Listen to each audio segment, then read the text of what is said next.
presented by Adishakti Films.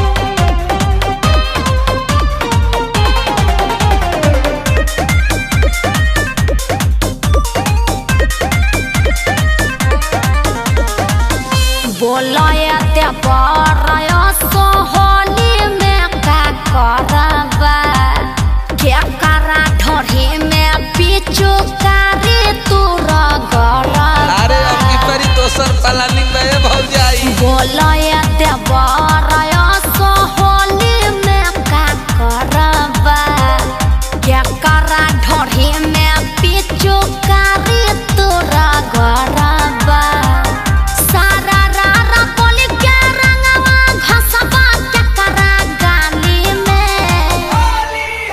अरे होली में रंग न केहू डाली घरा वाली में कि डाले के पाला निंगबा पवन भैया के साली में कि डाले के पाला निंगबा भैया के सारी के साली में।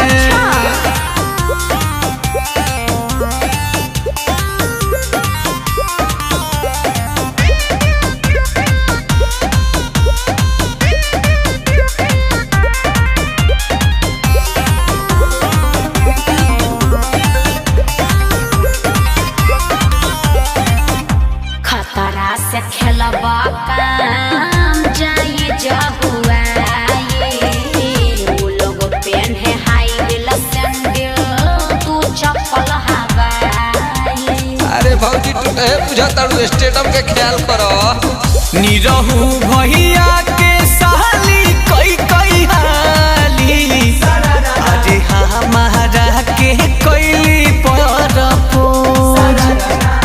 रहबी किसन वो भौजी के छोटा की सिस्टर व्हाट्सएप पर भेज सरे रोज गरम गरम पुआ खइबा देबरू क्या करा थाली में। अरे होली में रंग न केहू डाली घरा वाली में कि डाल के पाला निंगबा गुंजन भाई के साली में कि डाल के पाला निंगबा समर भाई के साली में।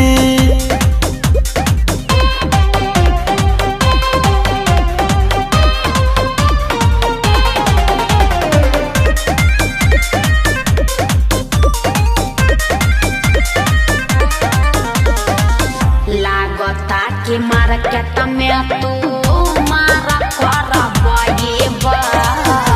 हतना साली लोग के कौन जे छोड़बा। अरे तो सब कर दुलरवान होई भौजी यस मिश्रा जी के साली 6 फुट के उनकर बाटे गोरे गोरे गाल अखिलेश विकास के सरधा पूर जाई हो अरे ठोकी के साली लोग के ताल। सुनले बानी उ लगला सारे ले जनाली में। अरे होली में रंग न केहू डाली घरा वाली में कि डाले के पाला निंगबा कहलू भाई के साली में कि डाले के पाला निंगबा अंकुश राजा भाई के साली